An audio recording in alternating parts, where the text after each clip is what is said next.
जनतेच्या न्याय हक्कासाठी प्रजासत्ताक न्यूज सदैव आपल्यासोबत। सहकार महर्षी भाऊसाहेब थोरात सहकारी साखर कारखाना यावर्षी ऊस उत्पादक शेतकऱ्यांना 3200 रुपये भाव देणार आहे। विक्रमी ऊस भावाची घोषणा करतानाच राज्य सरकारचे अतिवृष्टीग्रस्त शेतकऱ्यांच्या प्रश्नांकडे शासनाचे लक्ष वेधत यावर्षी चांगला पाऊस झाला असला तरी राज्यात अनेक ठिकाणी झालेल्या अतिवृष्टीमुळे शेतकऱ्यांचे मोठे नुकसान झाले आहे। शेतकऱ्यांचे संसार उघड्यावर पडले आहेत। त्यामुळे सरकारने तातडीने शेतकऱ्यांची सरसकट संपूर्ण कर्जमाफी करावी। याचबरोबर पंजाब सरकारप्रमाणे नुकसानग्रस्त शेतकऱ्यांना प्रति हेक्टरी 50,000 रुपयांची मदत देण्याची मागणी राज्याचे माजी मंत्री बाळासाहेब थोरात यांनी केली आहे। सहकार महर्षी भाऊसाहेब थोरात सहकारी साखर कारखान्याचा 2025-26च्या गळीत हंगामाचा बॉयलर अग्निप्रदीपन समारंभ आज सोमवारी 6 ऑक्टोबर रोजी उत्साहात पार पडला। यावेळी थोरात बोलत होते। अध्यक्षस्थानी माजी आमदार डॉक्टर सुधीर तांबे होते। व्यासपीठावर माधवराव कानवडे, बाबा ओहोळ, कांचनताई थोरात, दुर्गाबाई तांबे, व्हाईस चेअरमन पांडुरंग घोडे आदींसह सभासद, शेतकरी व ऊस उत्पादक उपस्थित होते।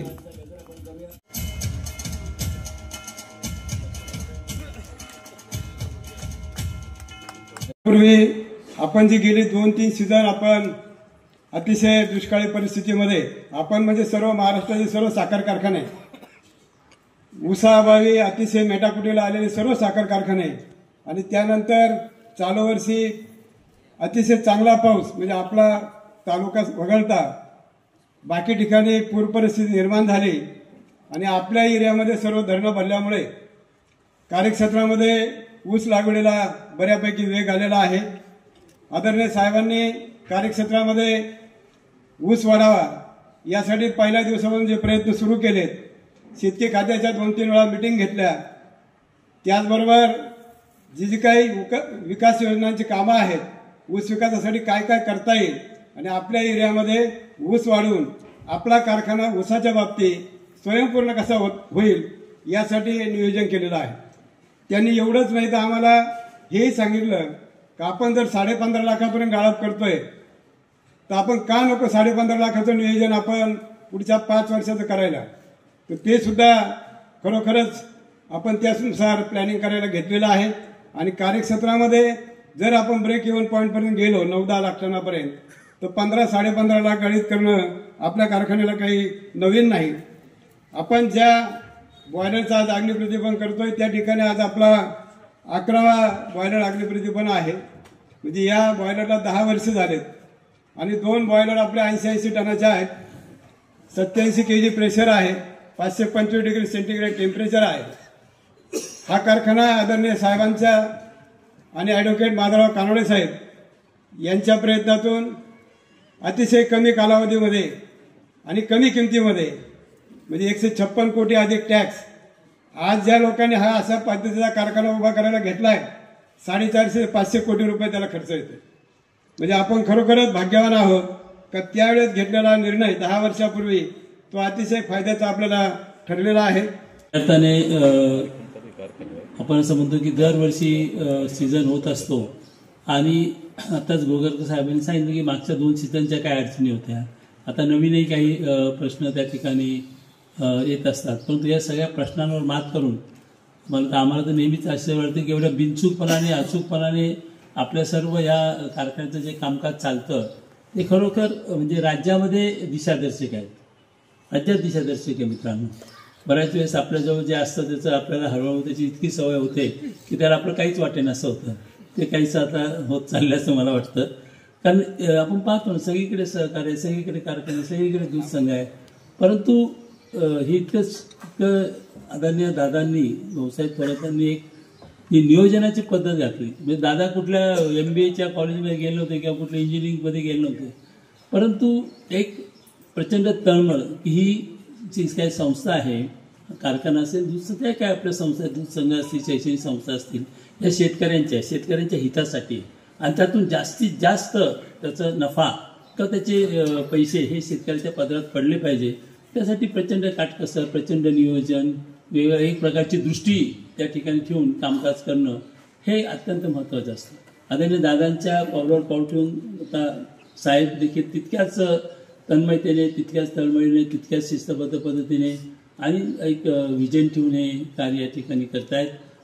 ह्या नवीन कारखान्याचं तर सांगितलं गुगरकर साहेबांनी, माधवरावजी कानोडे साहेब ते चेअरमन होते आणि मी पाहिलं सगळ्या राज्यात संभ्रम असायचा लोकांचा. आणि आज आपण बघतोय की तो निर्णय इतका अचूक होता, कारण मी पाहिलं काही आता चांगले कारखाने होते पण त्यांनी जुन्या मशिनरीच हे करायचा प्रयत्न केला आणि ते इतक्या अडचणीत आले की चांगले चालणारे कारखाने त्या ठिकाणी आता मोठ्या संकटात सापडले. तर या सगळ्या प्रश्नांचा विचार या ठिकाणी आपल्या सर्व संचालक मंडळ त्या ठिकाणी करते, अधिकारी वर्ग करतायत, आमच्या अगदी कर्मचारी बांधव जे आहेत ते सुद्धा खूप दिवस रात्र डोळ्यात तेल घालून या सर्व गोष्टी अत्यंत कर्तव्यदक्षपणे पार पाडत असतात. या निमित्ताने बॉयलर अग्नी प्रतिपन्न समारंभ इथे संपन्न होत आहे. मी आपल्या सर्वांना विशेषतः कारखान्याच्या सर्व आपल्या गळीत हंगामासाठी खूप खूप शुभेच्छा देतो आणि माझे 2 शब्द संपवतो. धन्यवाद. सगळीचा गळीत हंगाम आपण सुरू करत आहोत आणि या गळीत हंगामामध्ये आपण खरं म्हणजे जनरल मिटिंगच्या वेळेस मी सविस्तर पद्धतीनं कारखान्याच्या बाबतीतल्या भूमिका ह्या मांडलेल्या आहेत, त्यामुळे जास्त त्यामध्ये काही मी आता जात नाही. परंतु प्रत्येक गळीत हंगाम हा आपल्याकरता काही आव्हानं घेऊन येत असतो आणि काळजीपूर्वक निर्णय आपल्याला घ्यावा लागत असतात. आपली एवढी वाटचाल आतापर्यंतची झालेली आहे, ही वाटचाल आपण पाहिलं तर प्रत्येक वर्षी काळजीपूर्वक निर्णय, काटकसर पद्धतीने निर्णय, पारदर्शक पद्धतीने निर्णय, अचूक बिनचूक निर्णय, हे वैशिष्ट्य आपलं राहिलेलं आहे. तीर्थरूप दादांनी, भाऊसाहेबांनी जी आपल्याला पद्धत घालून दिली ती आपण कायम पाळत आलेलो आहे. त्यांनी जी शिस्त घालून दिलेली आहे, जी चौकट आपल्याला दाखवून दिली की या रस्त्याने तुम्ही जायचं, तो रस्ता आपण सोडत नाही. काही जर थोडे बदल करण्याची वेळ आली तर एकत्र पद्धतीनं धोरणात्मक चांगल्या पद्धतीनं विचार करून काळजीपूर्वक निर्णय घेतो. म्हणून आपली वाटचाल ही यशस्वीरीतीनं आतापर्यंत झालेली आहे. ही वाटचाल मध्ये आपण महाराष्ट्रामध्ये साखर कारखानदारीमध्ये खूप स्पर्धा सुद्धा आलेली. तसे सहकारातले साखर कारखाने, तसे खाजगी साखर कारखाने आले, स्पर्धा प्रचंड होते आहे. ऊसाची ओढताण होण्याची शक्यता वाढलेली आहे. ह्या काही जण आपली कॅपॅसिटी वाढवत आहेत, नवीन खाजगी कारखाने सहकाराच्या क्षेत्रामध्ये घुसतायत. ह्या सगळ्यामध्ये आपण टिकून राहिलोय आणि आपण टिकतो आहोत. याचं कारण सर्व ऊस उत्पादकांचा विश्वास हा सगळ्यात महत्वाची गोष्ट आहे, लक्षात ठेवा. बाहेरचा जो ऊस उत्पादक आहे, जो गटाबाहेर, आपल्याला जो कार्यक्षेत्र त्याला गट म्हणतो, आणि गटाबाहेरचा जो असतो, जो बाहेरून येतो, तो सुद्धा विश्वासानं म्हणतो का संगमनेर किंवा ऊस घातला पाहिजे असं ते म्हणत असतात. या सगळ्या याच्यामध्ये तुमचा मुद्दा बरोबर आहे. व्हाईस चेअरमन म्हणले काट्याचा. कालचं मुख्यमंत्र्यांचं कौतुक केलं पाहिजे, त्यांनी खूप महत्वाचा मुद्दा महत्वाच्या व्यासपीठावर मांडला. महत्वाचं व्यासपीठ होतं, महत्वाचा मुद्दा मांडला. मला वाटतं शेतकऱ्याचं हित जर सावध झाले ते तर म्हणजे जे कोणी असतील काटे मारणारे तर शेतकऱ्याचं हितच होईल. शेतकऱ्याचं हित होतं असं नाही निवड, तो ऊस तोडीवाला असतो ना त्याच्या सुद्धा तेवढा टनाचा फायदा होतो, वाहतूकवाला असतो त्याचा तेवढा फायदा होतो, ऊस उत्पादकाचा फायदा होतो. आणि इकडं तिकडं जे जिरवाजिरवी मग पैशाची चालते त्याचा तो जो गोंधळ असतो तो कमी होतो. त्यामुळे एक पारदर्शक पद्धतीनं गेलं पाहिजे. आणि म्हणून तर मुख्यमंत्री, गृहमंत्री सुद्धा आहेत. आता तुम्ही विषय काढला म्हणून मी बोलायला लागलो. मुख्यमंत्री गृहमंत्री आहेत, त्यांच्याकडे सगळे खात्याचे चार्ज त्यांच्याकडे असतं, वजनमाप विषय त्यांच्याकडे असतो. खरंच त्यांनी त्याची बाबतीत काळजी घ्यावी. शेतकरी दुवा दिल्याशिवाय राहणार नाही. शेतकरी म्हणतील चांगलं केलं बा तुम्ही, पहा आमचं वजन वाढ. ही सगळी गोष्ट आहेच. या सगळ्या याच्यातून ही वाटचाल आपली चाललेली आहे. आपल्याला या प्रत्येक वर्षीच्या काळजीमध्ये मला सगळ्यात महत्वाचं वाटतं, या वर्षी थोडं तानातानीचं वर्ष दिसतंय. तानातानीच्या वर्षामध्ये काही झालं तरी आपला ऊस त्याचं टनेज वाढवणं आणि बाहेरून जो आपल्या काही मित्र ऊस देतात आपल्याला त्याच्यातून असं एकत्र पद्धतीनं आपल्याला ब्रेक इव्हन ज्याला म्हणतात, इतकं टनेज गाळत केलं का उत्पादन खर्च हा कमी होत असतो. नाही तर फिक्स एक्सपेंडिचर ज्याला म्हणतात, का जो खर्च करावा लागतो तो करावाच लागत असतो. यंत्र फिरायचे ते फिरत असतात, कामगारांचा पगार चालतो, हे सगळं चालतं. त्याचा जो फिक्स एक्सपेंडिचर असतो तो कमीत कमी होण्याकरता आपल्याला 9 लाखाचं गणित तर करावंच लागतं. आपण 15 लाखापेक्षा जास्त गणित केलेलं आहे, सिद्ध केलेलं आहे. आपण आपल्याला सिद्ध केलंय का 15 लाखापेक्षा जास्त गणित केलेलं आहे.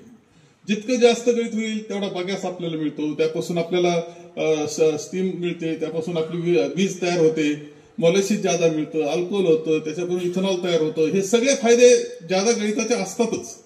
परंतु ज्यावेळेस कठीण विषय आहे, कठीण काळ आहे, त्यावेळेस सुद्धा 9 लाखापर्यंत जाणं हे आवश्यक आहे. खरं जे मी मीटिंग जी घेतली त्यामध्ये असंही म्हटलं होतं की आपण 5 वर्षाचं पुढचं नियोजन केलं पाहिजे. हे वर्ष आता 9 लाखापर्यंत, परंतु पुढचं जे वर्ष आहे त्याच्यामध्ये यावर्षी पाऊस चांगला झाला, भरपूर पाऊस झाला, अतिही झाला. म्हणजे धरणं भरले हे ठीक आहे, पण अतिरेक काय असतो हे सुद्धा पाहण्यास मिळालं. विशेषतः मराठवाडा हा सगळा परिसर, जिल्हे, विदर्भातले काही जिल्हे, आपल्याला सुद्धा आपले कडचे जे गाव आहे, लाहोर, कसार, मिरपूर तर पासून तर वरतिलीवर जडी थोडी कमी, खालतिलीवर जडी जास्त, इतका फरक आहे बरं का एका मधल्या याचा. तर पार निमगाव जाळी असेल, आपलं कोकण गाव असेल, इकडं आश्वी, हे हा सगळा पट्टा, रहीमपूर, कनोली, हा सगळा खालचा पट्टा जो आहे तिथं जादा आहे, पाणी वाहत आहे तिथं. ही अवस्था आहे. सरकारनं त्यांच्या पाठीशी उभं राहण्याचा निर्णय घेतला पाहिजे, भक्कम निर्णय घेतला पाहिजे. मी कायम म्हणतो आलो की पंजाब सरकार जर हेक्टरी 50,000 रुपये देऊ शकतं तर तुम्ही का नाही देत? शेतकऱ्यात फरक काय असायचं कारण नाही. या सरकारनं सुद्धा पंजाब सरकार सारखा निर्णय घेतला पाहिजे, हा आग्रह आपला आहे. शेतकऱ्याच्या पाठीशी उभं राहिलं पाहिजे. कर्जमाफीचा घेतलेला निर्णय सुद्धा आताच करा, तर हा शेतकरी उभा राहू शकतो. नाही तर त्याचं कर्ज डोक्यावर, तुमची मदत तुटपुंजी, त्याचे पुन्हा हाल. मला सांगा की 2-3 हजार रुपये एकराला दिले तर ते समजा कपाशीचं पीक आहे, 2-3 हजार रुपये एकराला दिले, उद्या वापसा झाल्यावर ते दिसतं गबाळ गोळा करायला 3,000 रुपयापेक्षा जास्त लागणार. देताय काय तुम्ही? चांगला भक्कम निर्णय असला पाहिजे. अपेक्षा सगळ्यांच्या आहे. संगमेर तालुक्याच्या बाबतीत सुद्धा एक गोष्ट लक्षात घ्या, काही लोकांना अजून समजायला तयार नाही, अजून ती नजर नाहीये, अजून काळजी वाटत नाही. कुठून तरी काय संदेश येईल, आपल्याला मेसेज येईल, त्या पद्धतीने वागणारी माणसं तयार झालेली दुर्दैवानं. संगमेर तालुक्यामध्ये सुद्धा आणि अकोला तालुक्याची परिस्थिती अशी आहे की सततचा जो पाऊस पडत गेला त्यामुळे पिकं खराब झालेली आहे. अतिवृष्टी आपल्या काही गावांना झाली तर सतत जो पाऊस पडत राहिला त्यांना पिकं खराब झाले, त्यांना सुद्धा मदत झाली पाहिजे, हा सुद्धा आग्रह आपला असला पाहिजे. तुम्ही 5 आणि 6 साल आठवा त्यावेळेची परिस्थिती. 5 आणि 6 साली अशीच अतिवृष्टी झाली होती. संगमेर तालुक्यात भंगतानी कमी दिसत होतं, तर सतत पडत राहिल्यामुळं इथले पिकं गेले होते. त्यावेळेस मी होतो मंत्री, भक्कम मदत केली होती. 2 वर्ष आठवा बाजऱ्या गेल्या होत्या, पार प्रत्येकाला एकरी पैसे आले होते, एकरी खात्यावर पैसे येऊन पडले होते. या वर्षी सुद्धा ती गरज आहे.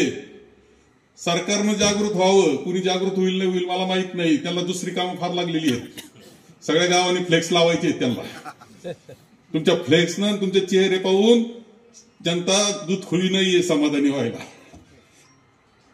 आम्हाला पाहिजे मदत, पाहिजे भक्कम पाठीशी, पाहिजे तालुक्याच्या पाठीशी राहिलं पाहिजे. नुसते चेहरे तुमचे फ्लेक्स जिकडे तिकडे टांगेल ते काही कामाचे नाही आमच्या. लक्षात ठेवा, ही सगळी गोष्ट काळजीपूर्वक आपल्याला गेलं पाहिजे. आपल्याला हा गणित हंगाम चांगला करायचा आहे. या वर्षीची लागवड आपल्याला जास्तीत जास्त चांगल्या पद्धतीनं करायची आहे. तिची उत्पादकता सुद्धा वाढवायची आहे. बाहेरून जे ऊस येणार आहे त्यांची सुद्धा काळजी आपल्याला घ्यायची आहे. मी आपल्याला आता जास्त वेळ घेत नाही, काही 2-3 मुद्दे जे महत्वाचे ते मांडण्याचा प्रयत्न मी या निमित्तानं इथं करतोय. यावेळेस आता सगळ्यात आता लक्ष ठेवून माणसं कशावर असतात हे मला माहिती आहे. सकाळून 2-4 फोन झाले, साहेब जरा तब्येत बरी नाही पण काहीतरी करणार आहे का? तेव्हा आपण प्रत्येक वेळेस चांगले निर्णय घेतले. तेव्हा हे सगळे चेअरमन राहिलेले आहेत, बसलेले, प्रत्येकानं काळजीपूर्वक वाटचाल आपली केली, चांगले निर्णय घेत आपण पुढे गेलेलो आहे. हे काही विसरून आपल्याला चालणार नाही. आणि म्हणून आपल्याला जे काही निर्णय घ्यायचे, मी इथल्या कामगारांचे आभार मानतो की 1 दिवसाचा पगार त्यांनी अतिवृष्टी करता दिलेला आहे. बँकेनं दिलाय. आणखी असं करून एक काही निधी आपला उभा राहतोय. घुलेवाडीच्या सरपंचही बसले आहेत. घुलेवाडीचे सीताराम राऊत आणि त्यांनी एकत्र येऊन 6 ट्रक इतका निराळ्या प्रकारचा शिरा गोळा केला आणि तो पूर्णपणे ते घेऊन आता गेलेले त्या भागामध्ये, पूर्णपणे धाराशिव आणि त्या जिल्ह्यांमध्ये, गावांमध्ये, त्या गावांना ते सांभाळतायत. आपण म्हटलं की तुम्ही शिरा केला ना, 6 ट्रक जे द्यायच्यात त्या ट्रक आमच्याकडून, असं आपण मदत करतोय. असं आपल्याला जे काही गरजा आहेत त्या गरजा आपण प्रत्यक्ष ती मदत करण्याच्या दृष्टीने निर्णय आपण घेतोय. 1 दिवसाचा पगार हा खरा कारणी लागणारा पगार आमच्या कामगार बांधवांचा अमृतवाहिनी बँकेनं दिलाय. अमृत उद्योग समूह म्हणून सुद्धा एक चांगला आकडा करून आपला जिथं गरज आहे तिथं त्या शेतकऱ्यांच्या लोकांच्या पाठीशी उभं राहण्याचं काम हे आपल्याला करावं लागणार आहे. आता ही दसरा झालाय, विजयादशमी झाली, 21 ऑक्टोबरला दिवाळी आहे. त्यामुळे काय काय निर्णय घ्यायचे हा मोठा प्रश्न आहे. परंतु निर्णय घेत असताना आपल्याला कठीण परिस्थिती, शेतकऱ्याला मदत होईल असेच निर्णय आपल्याला घ्यावे लागणार आहे. आणि म्हणून आपण तर ठरवतोय की आपण जे बाहेरून कार्यक्षेत्राबाहेरून जे ऊस येतोय त्यांना आतापर्यंत दिले आहेच काही रक्कम, पण यावेळेस पुन्हा त्यांना 100 रुपयाची आणखी मदत हे आपण त्यांना करतोय. आणि गटामध्ये म्हणजे कार्यक्षेत्रामध्ये 200 रुपये आणखी आपण देण्याचा निर्णय हा आपण करतो आहोत. त्याचप्रमाणे कामगारांचं आपलं ठरलं, कोण किती देतं तुम्ही मुद्दाम तपासून पहा. तुम्ही गुन्हागार करण्यापेक्षा थोडं ऐका भाषण. तुमचे टनेज विरुद्ध गुन्हागार चाललाय मला कळतं. लगेच तिकडं तुझा किती गेला. कामगारांचं आपण तुम्ही बऱ्याच गोष्टी मुद्दाम आपण जगात काय चाललंय पाहिलं पाहिजे बरं का. आपण जगात काय चाललंय हे जर पाहिलं नाही ना तर आपलं काय हे कळत नसतं. तुम्ही जर कायमच सावलीत असलो ना, आपण सावलीत, त्या सावलीचं महत्व सुद्धा कळत नाही. सावलीचं महत्व सुद्धा कळत नाही. कायमच तुम्ही खूप सुखामध्ये तुम्हाला ठेवलं ना चांगलं. मी कधी कधी म्हणत असतो की असं आहे की 5 स्टार हॉटेल आहे, त्याच्यामध्ये तुम्हाला ठेवलं 2 टाइम जेवण आहे, खाणं आहे, नाश्ता आहे, काय नाही, एंटरटेनमेंट पुढं टीव्ही चालू आहे, आणि तुम्ही काही नाही म्हणजे तर आज सांगितलं खोलीतच त्या. तर काही दिवसांनी तुम्ही असं कराल का गादीचे काप पिसं काढायला लागाल. कळणार नाही आपण 5 स्टार मध्ये, कारण काही बाकी माहितीच नसतं ना. ऊनच माहित नाही तर सावलीचं महत्व काय कळणार आहे. हे वस्तुस्थिती आहे. म्हणून काही नका, उन्हात फक्त चक्कर मारून या बाहेर, शेजारी पाजारी चक्कर मारून या. कसं राजकारण आहे, कसं समाजकारण आहे, कसे कारखाने, कसं सहकार्य, थोडं पाहून या. तुम्हाला असं वाटेल कारण काही असो आपलं बरं आहे. आता पिसं काढायचा कार्यक्रम केला तुम्ही, नाही असं नाही म्हणजे रावलं नाही, शेवटी गाद्या उचकटल्याच. परंतु ठीक आहे, ते झालं मी ते जास्त जात नाही. परंतु आपण आपलं जे आहे ते काळजीपूर्वक पुढे जात राहिलं पाहिजे. अरे काय तालुका, शांतता, सुव्यवस्था, किती व्यवस्थितपणा आपला. कधी भांडणं तंडणं नव्हते. आता खोट्या केसेस रोज, खोट्या केसेस रोज. आजचा दिवस घ्या, आज आपण कोर्टामध्ये 5 ठिकाणी उभे. तुम्हाला माहिती होणार नाही कदाचित कशा करता कोर्टात गेले, काय गेले, काय त्रास चाललाय खोट्या केसेसचा नाही माहिती होणार. काय कारण माहिती करून घ्यायची तुम्हाला. परंतु शेवटी असं आहे की ते माहिती करून घेतलं पाहिजे. चुकीचं चाललं असेल तर विरोध केला पाहिजे. तुमचे विरोधक असतील तर त्यांना म्हटलं पाहिजे की गड्या चुकीचं चाललंय बरं का, तू समजून घे. हे गावोगावचं यांना सुद्धा सांगितलं पाहिजे. तुमच्यातच गडबडी सकाराम तुकाराम कमी करून टाकलं पाहिजे. हे मुद्दाम सांगतो तुम्हाला, हे सांगतो तुमच्या सगळ्यांच्या तालुक्याच्या हिताकरता सांगतो, हे लक्षात ठेवा. म्हणून आपण तर निर्णय हा सुद्धा घेतो की कामगारांचा 20% आणि 30 दिवस पगाराचा आपला निर्णय आहे तो आपण घेतोय. ठेवीचं रक्कम देण्याची पद्धत आहे म्हणून 12-13 सालची जी ठेव होती ती 1,90,00,000 आपण देतोय.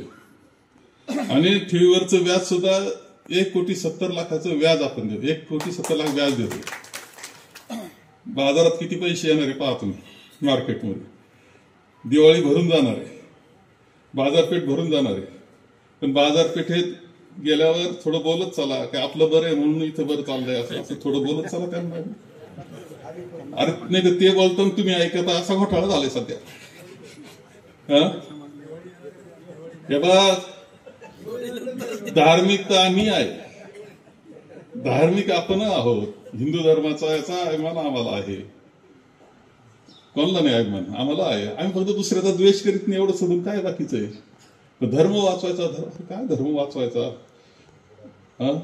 याच्या खाली तुम्ही काय नेमकं करून ठेवलंय तपासलं पाहिजे काही गोष्टी. म्हणून बाजारपेठेत इकडे तिकडे फिरताना कुठं बसलं आपण तरी बोलताना बोललं पाहिजे की आमचं चांगलं चाललंय आणि खरंच चांगलं चाललंय असं बोला. तेव्हा आपले जेवढे काही वजन काटे आहे तपासलेच जावेत. मुख्यमंत्र्याचा याला पाठिंबा माझा.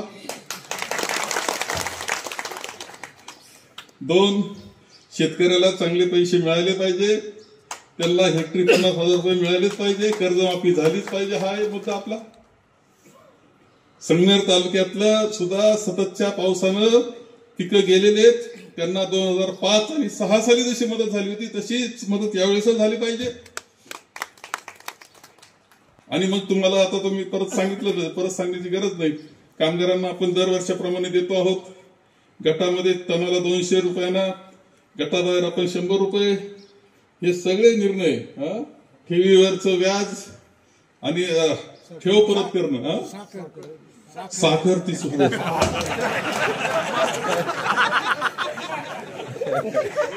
30 किलो साखर. आता थोडा एक त्यात अडचण आहे की सरकार काय म्हणतो, म्हणजे सरकार कमिशनर, शुगर कमिशनर आणि त्यांचं म्हणणं असं की ज्यांचे शेअर पुरे त्यांना द्या. आम्ही प्रयत्न करतोय की या वर्षापुरतं आम्हाला मदत करा, सगळ्यांना द्या. तरी आपण शेअर पुरे करून घेण्याचा प्रयत्न करा. परवानगी आली तर ठीक, नाही तर शेअर पुरे होणं काही बिघडत नाही रे. 15,000 आता काय तुमच्याकरता काही फार असं काही समजायचं कारण नाही का. पण पूर्ण शेअरचा मालक मी असं म्हणता येतो ना, अर्धा निर्णय नाही म्हणा, असं काय बिघडत नाही. आणि प्रत्येक रुपया तुमचा चांगलाच वापरला जातोय, चांगल्या कारणाकरता वापरला जातोय, त्याच्यातून आपलं चांगलंच घडतंय हेही लक्षात ठेवा. तुम्हा सगळ्यांना दीपावलीच्या शुभेच्छा देतो आणि माझे 2 शब्द संपतो. आपल्या परिसरातील ताज्या घडामोडी पाहण्यासाठी आजच प्रजासत्ताक न्यूज 24ला सबस्क्राईब करा आणि रहा अपडेट. तसेच लाईक अँड शेअर करायला विसरू नका. प्रजासत्ताक न्यूज सदैव आपल्यासोबत.